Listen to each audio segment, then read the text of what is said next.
It's really hard. We got to work it. Look, man, I was so glad after all those years, and I called Kumba just to confirm when you told me you played with him. I called Kumba. I said, "Who's this cat, Adam?" He said, "No, he's for real." I said, "In the whole world, there's only you that I can relate to, because we're the last two cats that can testify to the brilliance of one mentor, Big Black." Yeah, that's correct. That's right. That's right. I thought I was the onlyest one. You thought you was the onlyest one. Yeah. Well, to really get a grasp of what he was doing, and then to take it. But before we get into him, I want to just I want to start at the point where I first heard you, because that was sort of a transformative experience for me. I'd been playing congas for about 5-6 years around Chicago, and learned kind of and even though I was learning sort of the more folkloric Afro-Cuban, I was looking for something else, and I came to the Smiling Dog Saloon in Cleveland, 72, 73, and I heard you play with Miles, and I got to say, that blew my mind. Smiling Dog changed Saloon, my life. the joint with the sawdust on the floor. Yeah, I remember it. Yeah. And I said, man, you were playing. First of all, Miles was set up right next to you, which I found out later was always how he was when you were in the band.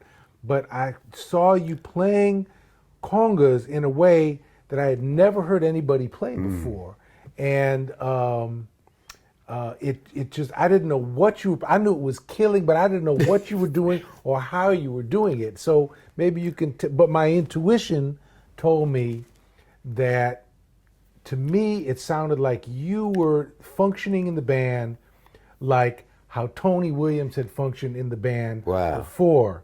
And I'm just wondering, what do you think about that? Now, Adam, that reference is very deep, and it's deep for this reason.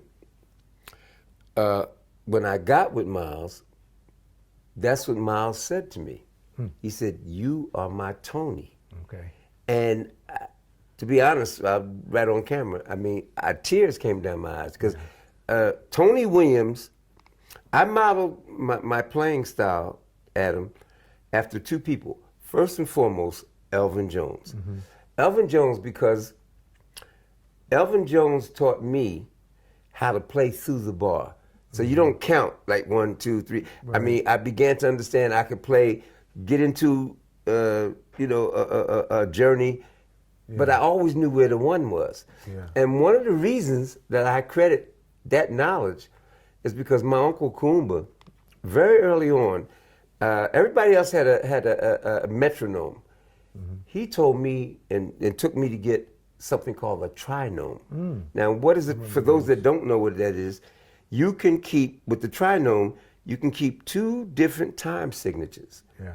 So 5 and 4, and it would always tell you where the 1 is. Yeah. So I divided my hands. Like, I could play 5, right, in my right, and 4 in my left, and flip it. Yeah. And because of what my Uncle Kumba introduced me to with the trinome, I heard time in a very different way. I learned that you could superimpose, if the band's in 4, I could superimpose 7. Yeah. I could play with time in a way, but always knew where the 1 was. Yeah.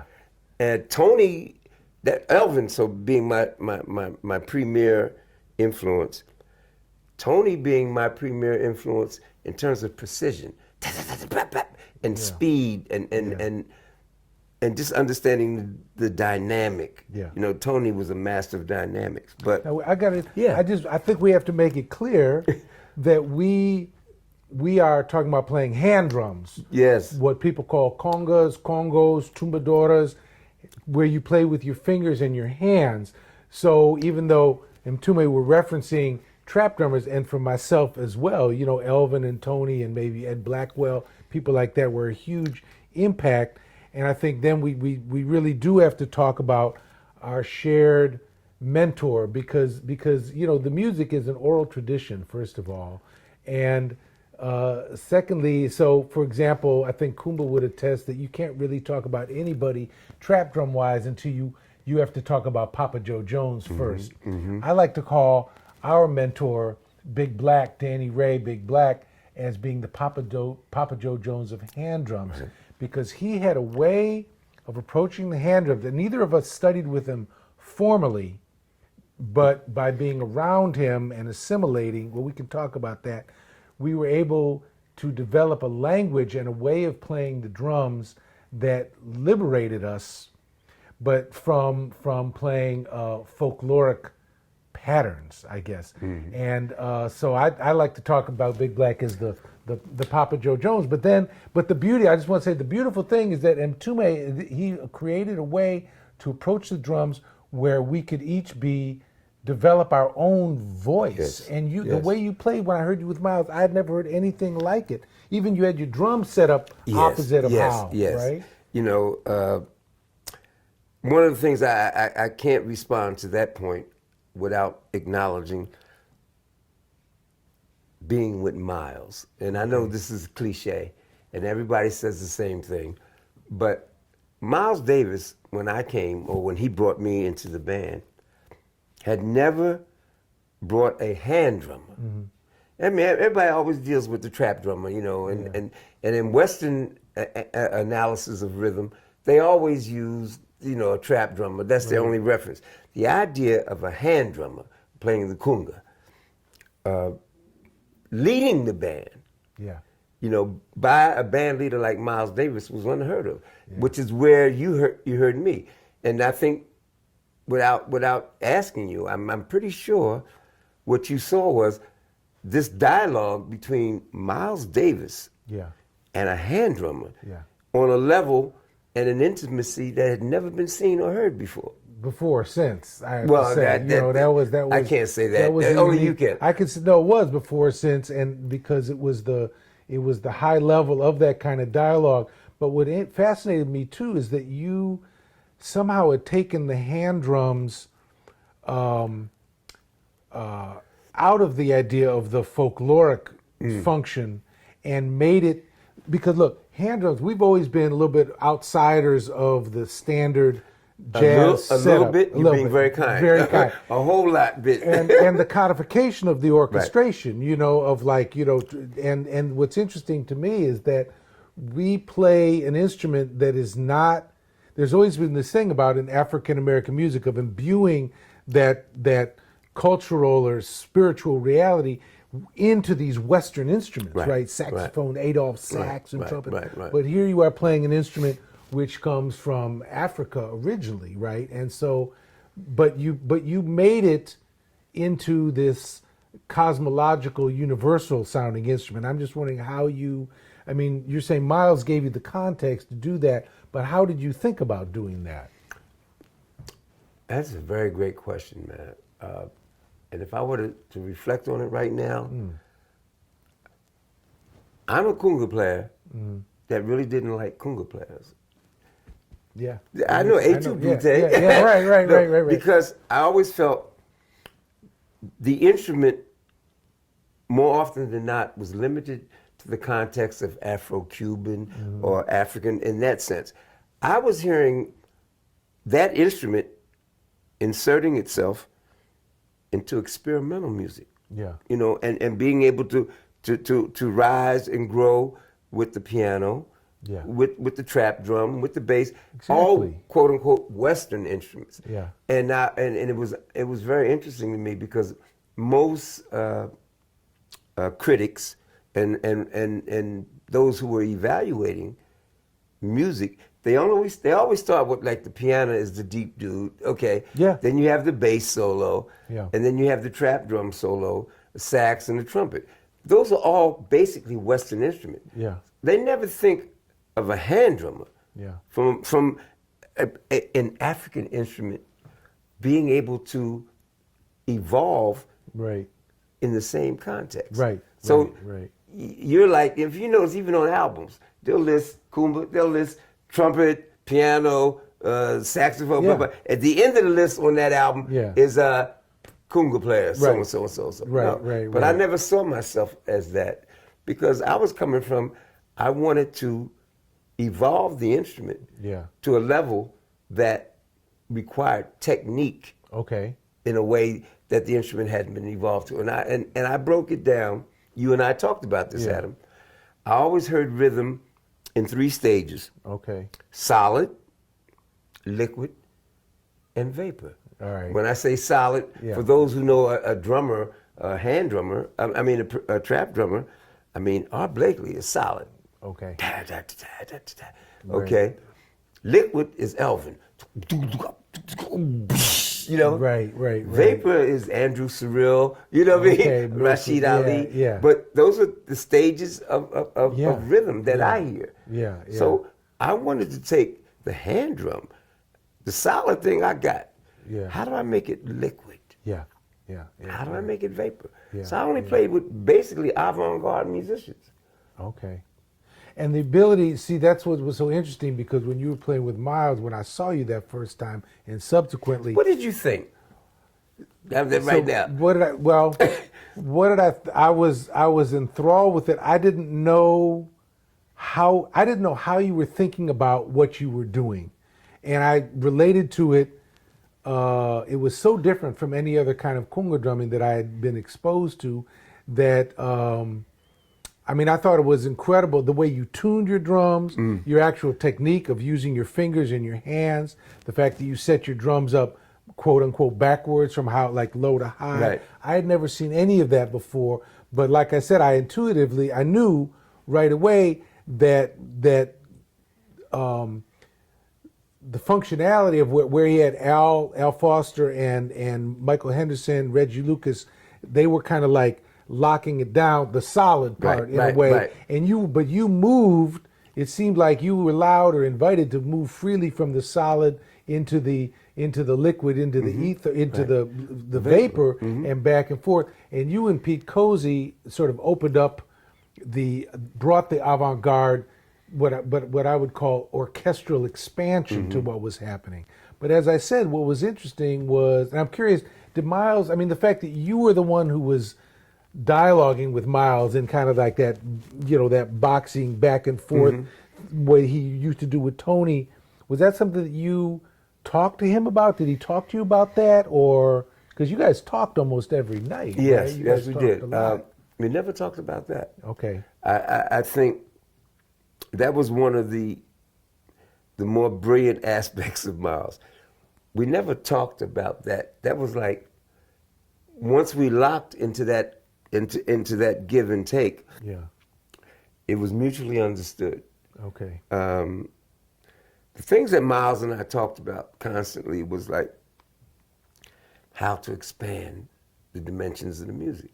And the group as a whole. And the group as a whole. See, I just have to carry on, but it's just very interesting to me, and I think this speaks to this, I don't know how to put it kindly enough, but the fact that all these interviews, they ask everybody about Miles, what he was doing. And in fact, the cat who he talked to most about what he was doing, philosophically and musically, was you, which is also how it was with me and Yusef. But so tell me, so what did you guys talk about? I've never been asked in any major publication, downbeat, outbeat, whatever. Yeah. They've never come to me for an interview. That's all right with me because they never were interested in what really the internal dynamic was. First of all, I brought Pete Cozy into the band. I heard Pete. Okay. We were playing Detroit, and Michael Henderson was from Detroit, our bass player.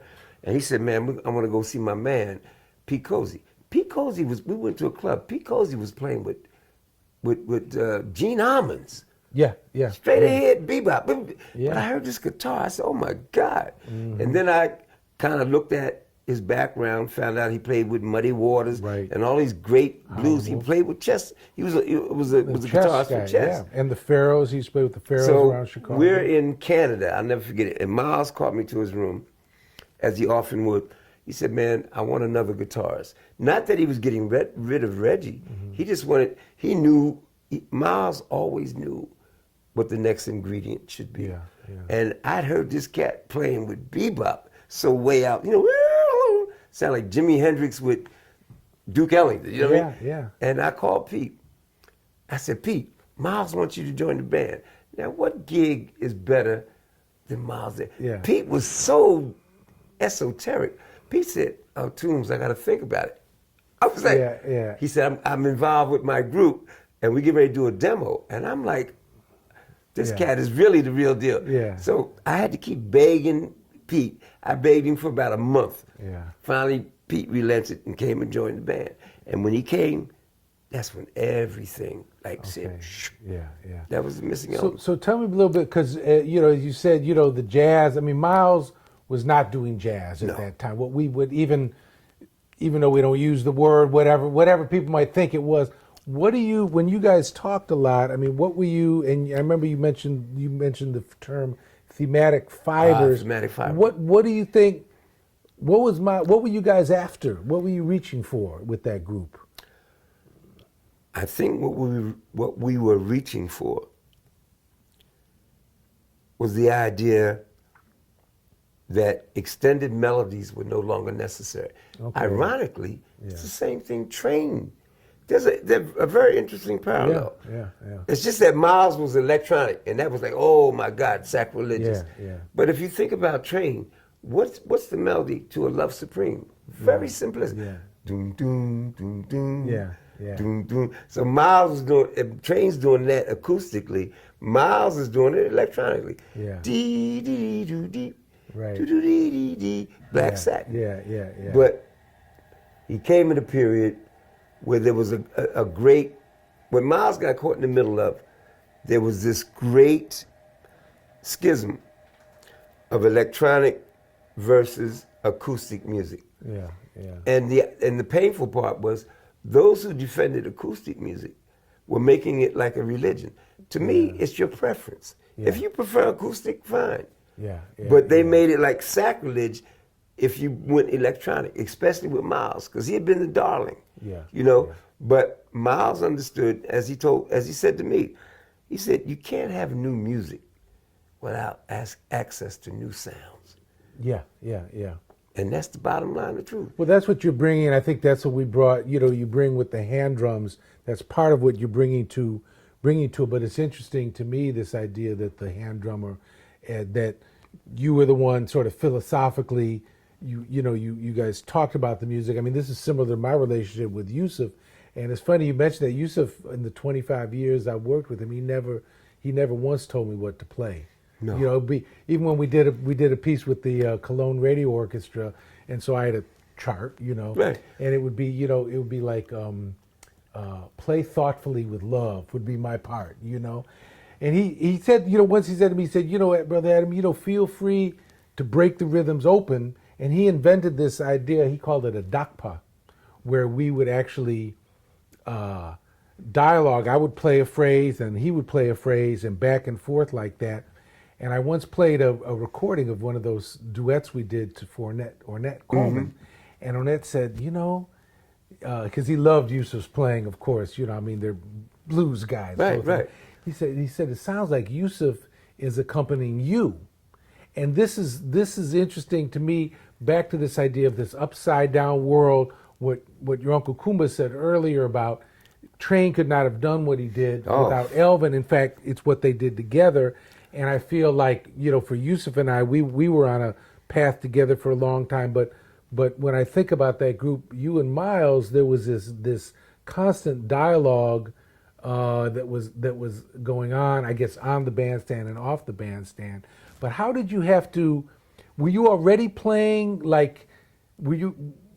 before you came with Miles, who were you playing with? And were you already approaching the drums that way, or did you have to change your approach when you got with him? First of all, I was in L.A., and I followed Big Black every place he played. Yeah, let's talk about Big Black. And then I find out my uncle Kumba knew Big Black. Yeah. Okay. So I'm calling him. He gave me his number. Never answered. He never called me back. So when Kumba comes to town, I think he was with Yusef. So Kumba calls Big Black, and Big Black said, "Okay, bring him over. Whatever, Thursday at 4." Yeah. So I'm like all excited. I get there, and me and Kumba go in, and he tells Kumba, because they were very close. And Kumba said, "Man, my nephew's been trying to reach you, man." Right. And he said, Big Black said, "There's nothing for me to show him." Yeah. He said, "I've been listening to him." Okay. And here's the irony. Your hero, the greatest thing any of us can get from our mentor. Years later, Big Black showed me a couple of exercises, and that was it. That's it, yeah. And then a few years later, I go to see Big Black. He's with Dizzy Gillespie. And I go in, I see him, man. I'm like, oh, man, my man, you know, the greatest. And I go to his dressing room backstage. And this is when you got to have a moment where you think, okay, you've arrived. Yeah. So I go backstage, and Big Black tells me, he said, man, you know what? I was listening to this album. And he said, the percussionist started playing. He said, man, when did I do this? He said, then somewhere in the middle, he played some stuff, and he said, Big Black said, I can't play that. He said, that must be Mtume. Yeah. And man, for me, that was like, wow. Yeah.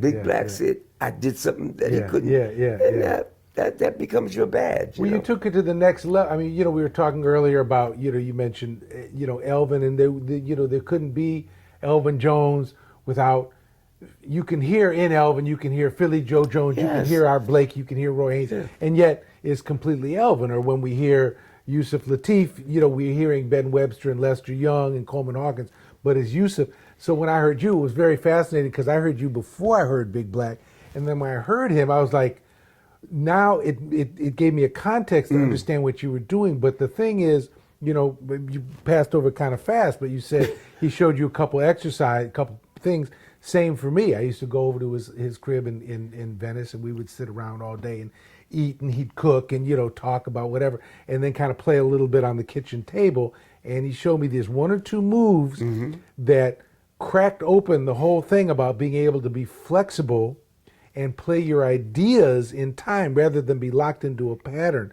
But what's amazing is when I hear you, or maybe if you hear me, you can hear the connection to Big Black or my connection to you, and yet we bring our own generation, our own spirit and feelings to it, and right? your influences, man. Yeah. And you, so, but wait, but I interrupted you because you were saying about you were in LA and you got with Big Black, but then before you were with Miles, when did you start playing the way you did? Because you played with McCoy, right? And Billy Hart. McCoy, Joe Henderson, Freddie Hubbard, Sonny Rollins. Okay. So I had made my mark in the jazz world. But the point I was trying to connect to was with Miles, it became ultimate freedom. Yeah. And it was almost an invitation to help design the equation. Yeah. You see, that's very different. And that's how we think. I think that's part of the thing about being an outsider, as in your role. In other words, the musicians in the jazz, they have to sort of overcome, like Mingus, you got to overcome being cast in the role of what the functionality of what the bass player is going to do. There's no script for us. No. So in terms of being somebody who writes the script, you can have your own kind of invention and idea of how to approach it. Well, Adam, there is a script. Okay. But it's Afro-Cuban. Okay. That's where they hear that's boom, script. boom, right, bop, right, boom, right, boom. right, And man, right. I hate that. But you can the idea that we could that what you're saying about ultimate freedom, because I had a similar thing, coming up in Chicago with Fred Anderson around the ACM and Don Cherry and Pharaoh and all these wonderful musicians. But when I got with Yusef, for me, it was my ultimate freedom. Right. Because Yusef, the music was, at that point, Yusef he had been in Africa for 4 years. He'd come back, and he wasn't looking to have a band or looking to have drum, bass, piano, none of that. Yeah, that was corny. And so it was like, so how I could approach, the context was there for me to invent my own orchestration. And man, one of the just recently I watched this video on YouTube of you guys in Tokyo, I think it is, in 1973. And I mean, that band it was great for me, when I heard it live and heard you guys live, but then to go back and hear it.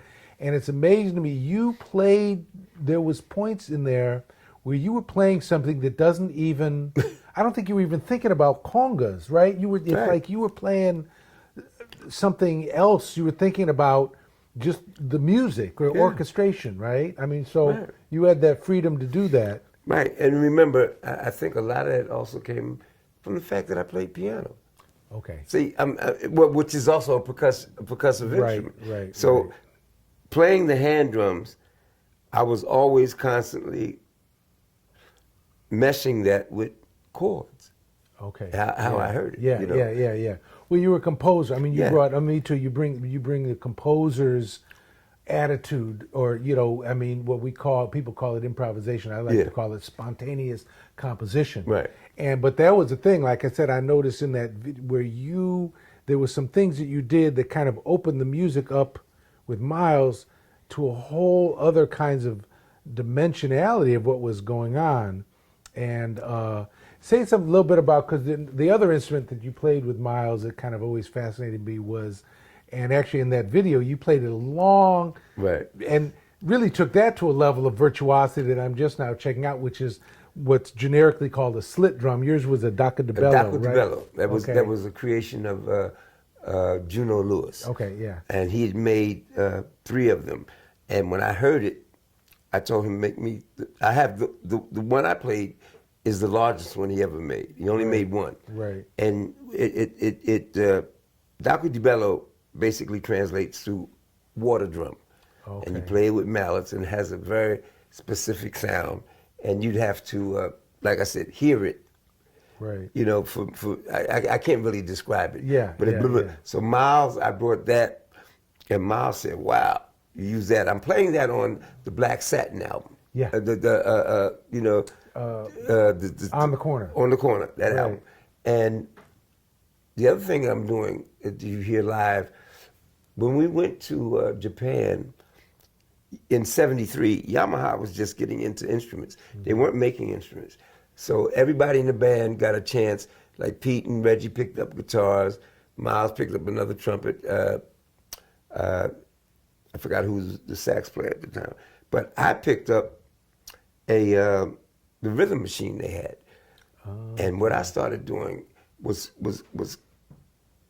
compressing rhythms, like a samba, a funk, and I would play it. I had a wah-wah and a phase shifter. So and a lot of people, all these years, and I've never answered that question. People have asked, well, what is that other thing in the back?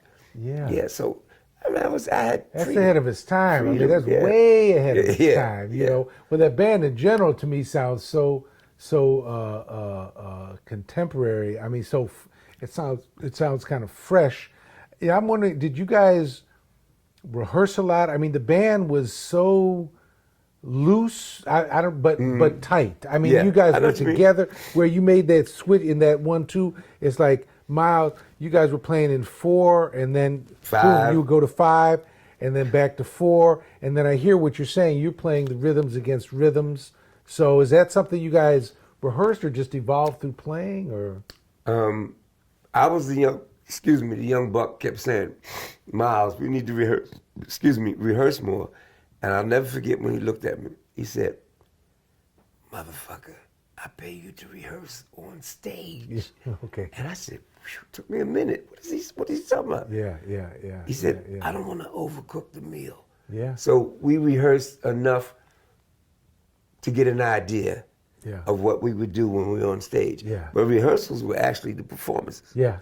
I'll never forget the first 2 hours with him, and I did a solo, and it was like, when you did one, it was like standing ovation. I'm walking off feeling, all puffed, and he walks up behind me and said, "Man, that wasn't nothing." And I said, "Oh my God." He said, "Stop playing what you know. Stop playing what you don't know." Yeah. And it took me a minute. What is he? Okay. Yeah. Then I realized, get away from cliches. Yeah. It's like a singer. Right. If they doing all right, but it ain't really locking into it, what do? Hit a high note. Everybody goes, right. That's your cliche. Yeah, it's cliche. Like, use another street to get to that destination. Yeah. Those are the lessons I learned from him. Another lesson he taught me, when you cross a bridge, burn it. So you don't even have the option to go back. Yeah. If you ain't got no rearview mirror, all you can do is go forward. Yeah. And when you hear different music, change your band. because they can't hear what you're trying to get to. Those lessons I applied years later in contemporary music. Yeah, but sure. That was it. Well, it was interesting because Yusef always. I mean, we didn't rehearse, and we might get together, but he would bring in something like, when we started doing more and more duet concerts, we would start with a roadmap, and then after a while we would just start. You go where you go. But I remember once he brought in the so-called score for what we were going to do at that concert. I think it was more of a quintet, and all he wrote was "Play your Aboriginalness," which is like what you're saying, And you think about it, it's like, what is our Aboriginalness? That's your search, right? That's the search. So it all connects to that idea. But I wanted to ask you a little bit about this. How were you? Because I loved what you're doing. So I saw you at the Smiling Dog Saloon. I saw that band a few other times. I always regret. I mean, like I said, I didn't come up and man, I didn't. I was too young and shy to kind of approach you. But I wish I had.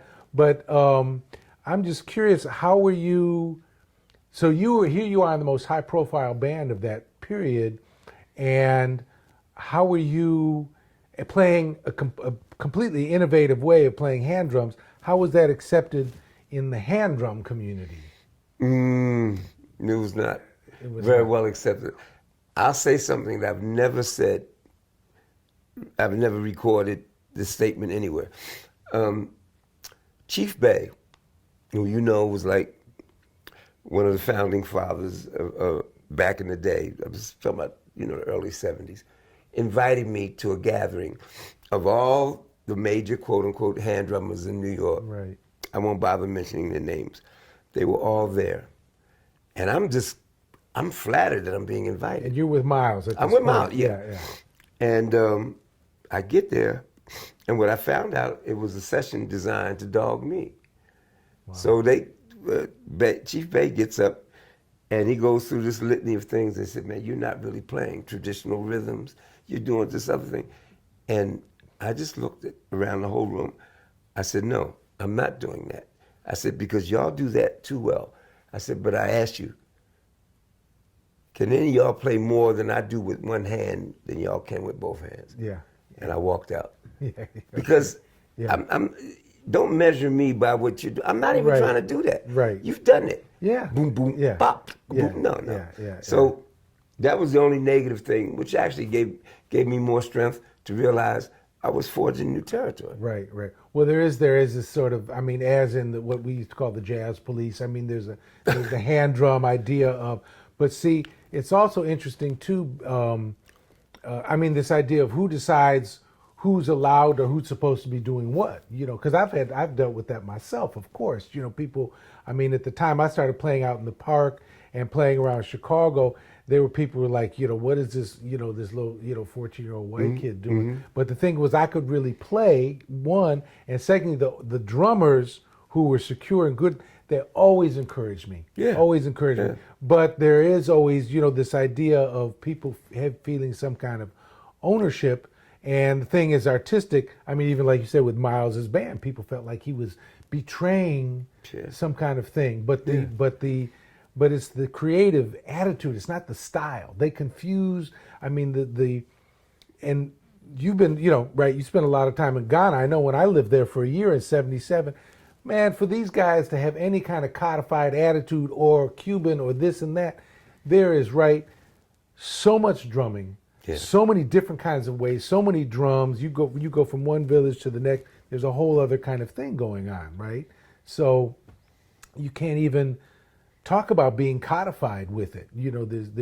But that's another question I wanted to ask you, because I've always felt like, just if you could say something about playing, because you play, I compose the piano, we play keyboard, whatever, play with sticks, electronics, but there's something about the tactility of playing with your hands, that the vibration that of the drum head and manipulating, it's the only instrument where you actually manipulate the overtones in order to speak on the drum, and what the challenges of doing that.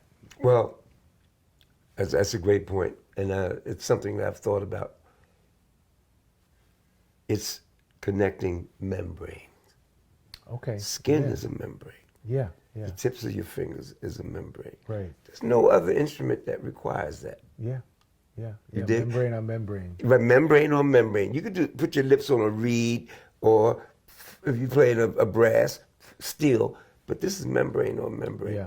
And I think we've talked before, and I've always said, the interesting thing to me about sound and music is the only art form that touches you, but you can't touch it. Now, what do I mean? Wow. Hey, man,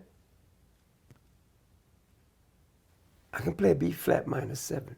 Okay. It's going to touch you right here. Yeah. You can't touch it. How do you touch sound? Yeah. And that's what separates, and that's why people talk about music has its own language. That's bullshit. Yeah. Language is language. Yeah. It's about what touches you. And music is the only art form that touches you. Again, you can't touch. I can touch a piece of sculpture. Yeah. I can touch a book of poetry. Right. Okay? Right. I can touch a painting. Yeah. How do I touch sound? But it's the thing that touches me. Yeah.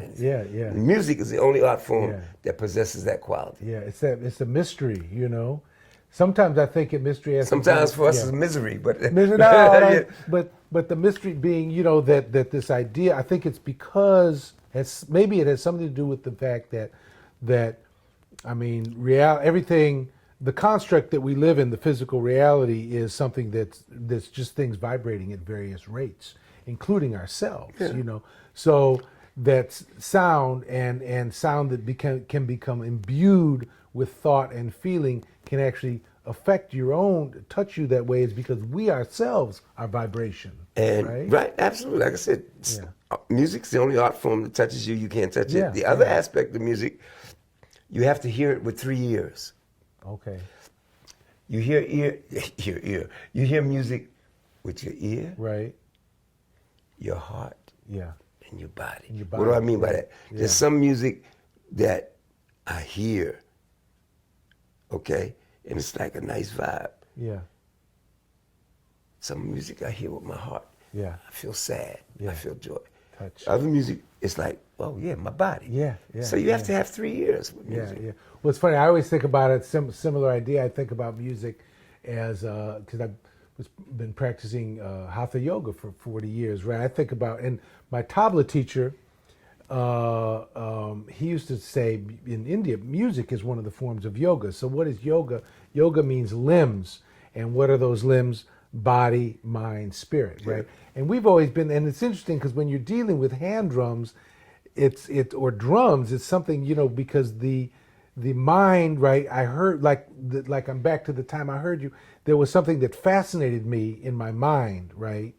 And then the body part is the groove, right? You can't. I mean, even no matter how abstract the music gets, that heartbeat, that feeling, that where you want to move, dance, right? That's got to be there.